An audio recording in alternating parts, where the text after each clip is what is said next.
What is going on, everyone? My name is Under the Radar, and welcome back to the PPL battles. Now, first off, you can tell this is a post-com. I don't like doing post-coms all that much. However, during the live com, the second I hit start record on OBS, my computer just went and killed itself. So I didn't get any of the footage. My computer didn't come back on through about halfway through this battle, so I didn't have calcs for any of it. But doesn't matter. You know we're going up against Schady in the Bayern Munich. Massive game for us this week. So if we can come out with a win on this, holy poop, it'll be amazing. You guys should know what I'm bringing from the team builder that went up yesterday. If you do not know what I'm bringing, go back and learn what I'm bringing, because I'm bringing some pretty awesome stuff. The one mon that you cannot see that Schady did bring is actually a Clefable. Why is that important? I don't really think he would bring Clefable all that much, but judging by the makeup of his team, it looks like that it's either going to be Calm Mind setup, or it's going to be offensive with Life Orb, and those are the two sets that I'm fearing the most from it. So I kind of assumed it from the very start. Another thing that I noticed is that he actually does not have his Nidoqueen. He has his Sneasel instead, so that means he cannot touch my Mega Scizor at all, unless he wants to give up one of his main offensive Ice Stabs. So looking into it, I was like, well, I can't lead Celebi, because if he leads off with Sneasel and Pursuit traps me, I'm screwed. I can't lead off with Celebi because if he leads off with Mega Pidge, I'm screwed.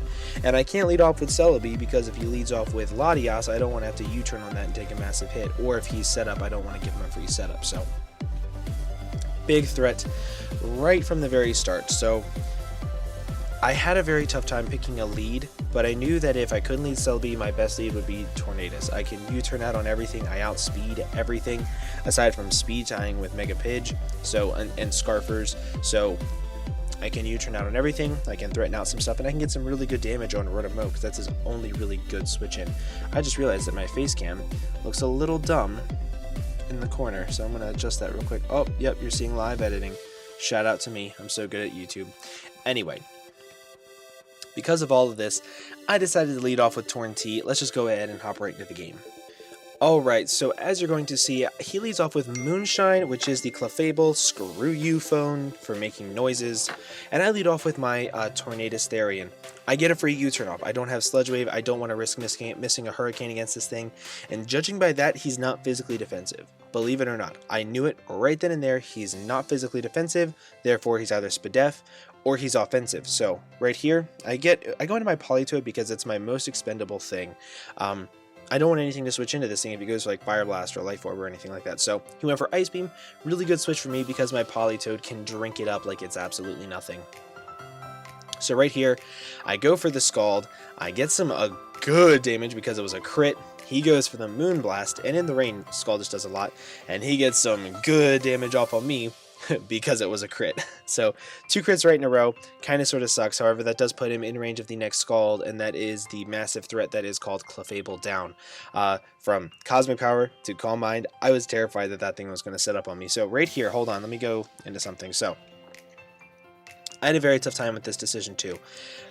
As you can see, I withdrew. I pretty much went down to about 15 seconds left on the turn timer, because if he has Pursuit and kills my Politoed, I could be screwed for rain the entire game, and that means that I'm not going to be able to get my Kingdra in to sweep him the way that I want it to. So what that means is that I either have to sack it off to a knockoff and hope that I can live a Pursuit, which I can live a Pursuit from this range if I'm not switching out, or I have to play like I have some really big testicles. Like I have to play like my testicles are this big, and I have to try to make a switch out and go along with it. In the end, I was like, you know what? If he has Pursuit, that's really good knowledge for the rest of the game. I can go along with that for there. I think I have to click I have to switch out. So that is why I switched out right there, mainly to scout for Pursuit, and I could also save the rain for like a later sack. I go right to my Mega Scizor as he is going to go for the foul play. So remember how I said he couldn't touch my Mega Scizor? I was wrong. He can touch it now. That does a lot of damage. Luckily, it's not a 2-hit KO because I am bulky and not offensive, so shout out to me.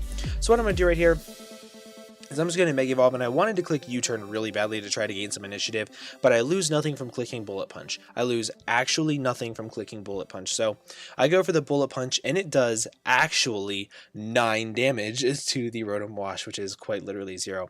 I don't want to take a Volt Switch or a Hydro Pump or get burnt, so I just switch out, and I'm going to go directly into my Kingdra. Now, here's why I went into Kingdra. I can drink up a Hydro Pump no matter what. I can take up a Will-O-Wisp, which I think he might go for, and it doesn't really affect me because I'm special, and then I can nuke something with a Draco. So because I went into Kingdra, I was hoping it would bait in something that cannot take a hit if he did go for Volt Switch, since I figured this would be one of his only switch-ins to Kingdra. So he does go for the Volt Switch, and it does some really good damage to me. I didn't expect it to do that much, honestly, but again, I did not have Calcs at this point in time. He goes directly into Cordelia, which is the Latias. Bam! That is a Habanberry Latias. See that? That's Habanberry. Don't want to click Draco. Instantly. That's what it tells me.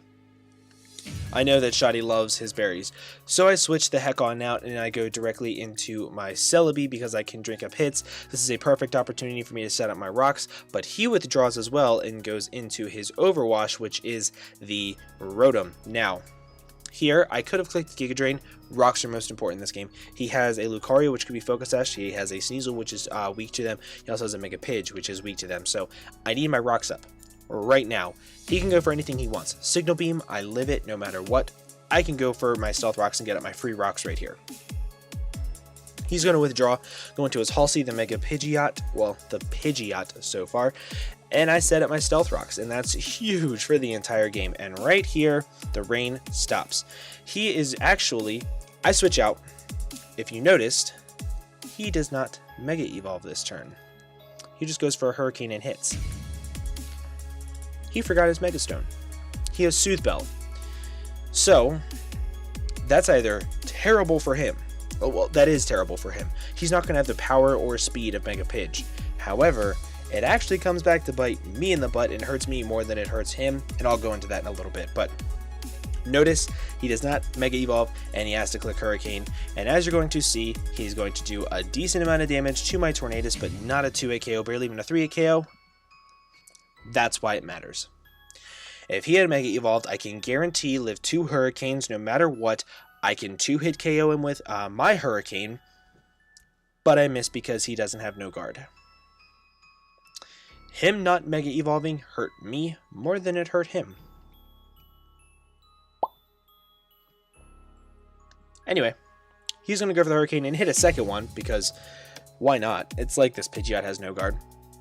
And because I missed that, I'm now not at a good enough health to where I feel comfortable leaving it in and risking against a crit. If I'd gotten off the first Hurricane, I can kill it with a superpower and then I don't have to risk anything. However, because I did not hit that Hurricane, I'm screwed. So I'm just going to click U-turn, get off a little bit of chip damage. I figured he's going to be going for another Hurricane or another flying type move in general. So I was like, you know what, might as well give him 100% accurate Hurricanes anyway. Let's just go into my Politoed, sack it off, get the rain up, go into Kingdra, get some very ow moments along with get 100% accurate Hurricanes for myself. He's going to reveal the return right here, which is actually pretty cool. So that means he's mixed. My Politoed goes down. I have a lot of turns left. Now, remember how I said me missing the Hurricane comes in handy? I would not have to click Hydro Pump. I would be able to click Surf and kill this thing, but because I didn't get that off, I have to click Hydro Pump to kill it. So luckily, I click Hydro Pump, and I get to kill the Mega Pidgeot. So now, he's going to go into his Rotom Wash, and I cannot kill him.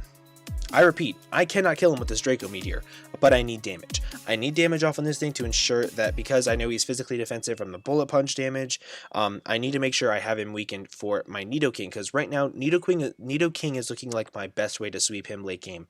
Getting into Nidoking, locking myself into Poison Jab or Earthquake, depending on what he has left, so I need to click Draco Meteor right here, and I need to get off a lot of damage.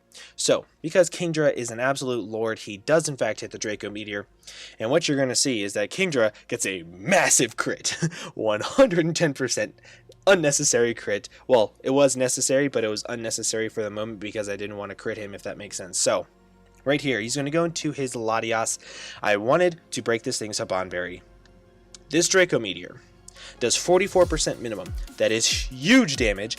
Instantly puts him in range of Ice Punch from Nidoking if he is offensive, which I think he is. It also puts him in range of U-Turn from the Mega Scizor, which I also think he has. So I'm going to go for the Draco Meteor right here, but I miss. That sucks because he's Calm Mind. And let me tell you, I pooped myself a little bit, mainly because I suck against Calm Mind sweepers. I suck against defensive setup sweepers in general. It's not my forte. I do not like having to face them. So, because I missed that Draco Meteor, really screwed me over. I decided to switch out right here. I should have stayed in and clicked Draco Meteor again. Would have done about 44%. What I'm going to do is I'm actually going to go into my Torn as he goes for another Calm Mind. I need to get the leftovers off of this thing. I don't think that me switching into Torn was a misplay. However, I think if I had gotten it off, I could have gotten a guaranteed switch in, to where if he had clicked Psyshock right there, I would have been in a lot of trouble. So I think that was just kind of something that I overlooked. I'm going to go for the knockoff, and I'm going to get off a decent amount of damage on that, getting rid of its leftovers, which is really important, as he goes for the Roost, and I'm screwed because I don't know what to do with this. So what I'm going to do right here is I'm actually going to click Hurricane, get off some good damage, hope for the Confusion Hex. Does quite literally nothing, and I do not get the Confusion, as he sets up his third Calm Mind. Terrifying. Absolutely terrifying. So right here, my goal is to get him to 50%. That is it. If I can get him to about 50% or lower, I can beat him. The way I beat him: clicking U-turn with my Tornadus, getting off about 30% because he's not completely physically defensive, going into my Mega Scizor, getting off some good damage with U-turn. Then, after all of that, if he does not kill my Mega Scizor, I go into my Nidoking and I kill it with an Ice Punch. I have to sack potentially 3 Mons to this one Latias. That is terrifying. So, at this point in time, my only hope is to get him to about 50% to force him to sack this thing off. So, as you're going to see right here, I do go for the U-turn. I get off about 30% with this U-turn. Maybe closer to about 25% with the U-turn, which is still really good damage for a U-turn. So, right here, I'm going to go into my Mega Scizor, as he's going to click the Calm Mind, and that is his 4th Calm Mind. So now right here, I can click U-turn, and I can get off a lot of damage on him, like a whole lot of damage. However, as you're going to see, the rain stops, and he goes for Stored Power. Schady made a massive misplay. I don't think that, I don't know how to word this properly. If I did not like Schady, and Schady was not one of my friends, and I was just a spectator in this, I would be the one in the viewing aspect saying he choked on dicks. Here's why. He has Roost, Stored Power, Calm Mind, and get this, Reflect type. I have nothing for Mega Scizor. I have nothing for Mega Scizor's type. I have no fire coverage on my team whatsoever. So if he transformed into a Steel Bug type, I couldn't touch it. I don't have Fire Punch on my Nidoking. I don't have Heat Wave on my Tornadus. I have nothing for Mega Scizor's typing. He does not know this. He does not know this. So I understand why he did it. However, at this point in time, he does not know that I don't have Heat Wave on Torn. He does not know that I do not have Flamethrower, or Fire Blast, or Fire Punch on my Nidoking. So I understand why he did it, but from like a viewer aspects, he did kind of misplay. But it's understandable. Anyway, he's going to go for the Stored Power right here, and this is like plus 8 damage, so ow, and Mega Scizor just dies, which is, I went for U-turn to kill it, like that was my better play, because if he roosted as I clicked Bullet Punch, it would have been bad. So right here, I go into my Nidoking, and Ice Punch should be able to knock this thing out from the range that it's at, but it doesn't, so that tells me he's very bulky. He's going to be going for the Roost. So now, for a couple of turns right now, I'm going to be clicking Ice Punch, he's going to be clicking Roost. He's risking a couple of things, well, one thing, and that is a crit, because I'm Sheer Force. He's risking a crit Ice Punch. Why is that important? If I crit Ice Punch him right here, I win the game. I switch out, sack something off, bring a Nidoking, click Earthquake twice, and win. That is kind of sort of huge for the game. So if I do crit him, which I'm kind of hoping I do at this point in time because this Latias is a threat, I just win. Schady eventually realizes this. I believe it is this turn he realizes it, and he clicks stored power and kills me. Nope, it's a couple turns. It happened for a while. I was willing to stall him out of roost. I had enough ice punches to do it. I was going to do it, but he is slowly gaining back about 5 HP after all of these roosts, and he's just barely in red now, and he's going to go for, I believe this is the final roost. I hope so, but it all comes down to whether or not I crit him. If I can crit him, it's amazing. So right here, I believe this is where he does it. This is where he clicks stored power and he kills my Nidoking, which was the best play, because if I'd gotten the crit, I would have just beaten him right then and there, and it would have been a very low differential. It would have been a very high differential. So since he's finally in range, I've finally gotten him weak enough to the point to where Tornadoes can come in, click U-turn, kill him, and be very happy. So I killed him with U-turn, and I specifically killed him with U-turn for a reason. Because now I give him the switch initiative. I want to bait in Lucario. I do not want Sneasel to come in. Here's why. If he is Swords Dance Lucario, I want him to click Extreme Speed against my Kingdra, even though it's outside of the rain. If he's like bulky-ish or like Swords Dance or whatever, I can still win because my Celebi outspeeds no matter what. That means he cannot set up with his Lucario. Since my Celebi outspeeds, after one Surf, he is in range of a Psychic, so that means if I can get off that one Surf damage, I win with my Tornadus because I can superpower the Sneasel. He has revealed to be Life Orb. So that's why I wanted to go into Kingdra, bait in the Lucario, force him to not be able to set up, or if he does, to not be able to kill my Celebi. So, that was my mindset. That's what I was hoping happened. So I do go into my Kingdra right here, shout out to Ellie, and he's going to go into the Lucario just like I was hoping he would. I was hoping he would click Swords Dance right here, because my Celebi is bulking up, but he does just do the smart play and clicks Close Combat and takes out my Kingdra. Kingdra put in a lot of work this game realistically, but he is at -1 Speed Def and Fizz Def, so I can go into my Tornadus and I can click Superpower and kill this thing. Now, when I come in with my Tornadus, you will see I'm at full health with Tornadus. I've been pausing this game a lot on Tornadus. Tornadus is a real MVP. So, at this range, Adamant, Life Orb, Extreme Speed, plus a Jolly Life Orb Ice Shard does not kill me. That is extremely important. He has to be Jolly Sneasel. He has to be, because of Raikou, to speed tie with that, and to outspeed Celebi. Has to do it. So, I can win 2-0 at this point in time by clicking Superpower once. Well, I can win 1-0. Click Superpower once, switch into Celebi, sack it off to Sneasel, go back into Tornadus, and kill it with a Superpower. However, if he does not have Extreme Speed, I can win 2-0. So, he does have Extreme Speed, and he gets a crit. Which sucks, because if I did not kill him right here, I lost. What this also does is when I switch back in, this puts me in range of a crit Ice Shard from Sneasel, no matter what happens. This also puts me in range of a Pursuit Sneasel if he has it. He has not yet revealed to not specifically have it. The only move we've seen this thing go for is Foul Play. If he has Pursuit, I lose. If he gets a crit Ice Shard when I come back in, I lose. So the crit on Lucario matters. Whether Schady would like to admit it or not, it matters. So, that's scary for me. I went from having a guaranteed win to having a, I think it's like 1/16th chance to not win.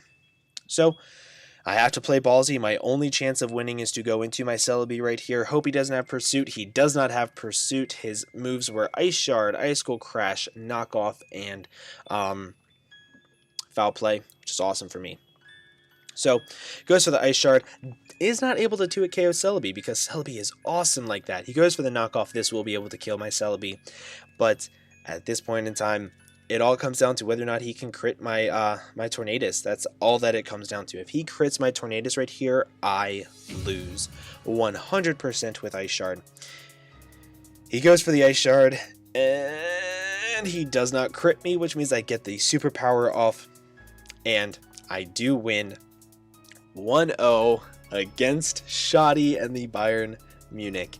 Now, people are going to look at this and be like, you beat him with a regular Pidgeot. He didn't have a Mega Pidge. Yes. You also crit his Rotom. Yes, I did. However, him not Mega Evolving with Mega Pidge meant that I missed a Hurricane, meaning that his Mega Pidge was extremely healthy when it should not have been. I would have been able to click Surf and not risk a Hydro Pump miss with my Kingdra against it. I did crit his Rotom Wash, which did matter. However, if he had hit me right there, I would have gone directly into my Celebi, gotten a lot of damage off on the Celebi, on the Rotom with Giga Drain. I would have been able to U-turn, gain some momentum, and still been able to play it around it. So I don't think the crit mattered in the long run of the game. It just mattered a lot right then and there because it really threw him off, and it did come into play for a few turns. However, I still would have been able to handle it. His item was Citrus Berry, not Leftovers, or not any type of berry that would reduce damage from something. Then he crit my Tornadus on the third to last turn, whatever, with the Lucario's extreme speed. That could have mattered. So yeah, he might not have Mega Evolved, but in the end, it kind of sort of balanced out with the chances of critting my Tornadus on the final turn, him critting me with extreme speed, me missing a Hurricane. So I really think it balanced out, and I still think that this game was absolutely fantastic. I think it was a lot of fun. I love playing Schady, even though he's very hard for me to play against because I think he's extremely good. So that is basically the team. I don't think I misplayed a whole lot. I think I might have rushed a couple of plays in certain spots. However, I don't think I misplayed a whole lot, and that's really good for me. Like, that makes me feel really good about myself. So we are 5-1 in the PPL with like a +8 differential. Like, that shows the level of competition. I have 5 wins and 1 loss, but I only have a +8 differential. That's crazy. Anyway, that is going to be it for this week of the PPL. Next week, we are going up against the Mewcastle United and FooFoo 2. I believe he's still undefeated at this point. I'm not sure about this week. I haven't watched this week or kept an eye on the spreadsheet because I've been extremely busy. However, I'm going to beat him. It's going to be my goal to beat him. Mark my words. But with all that being said, I'm going to go ahead and get on out of here. Thank you guys again so much for watching, and if you did enjoy, make sure you leave a like down below. Also, go over to Shady's channel because he's an absolutely amazing dude, and I will see you guys in the next video. Thank you guys again so much for watching, and bye-bye.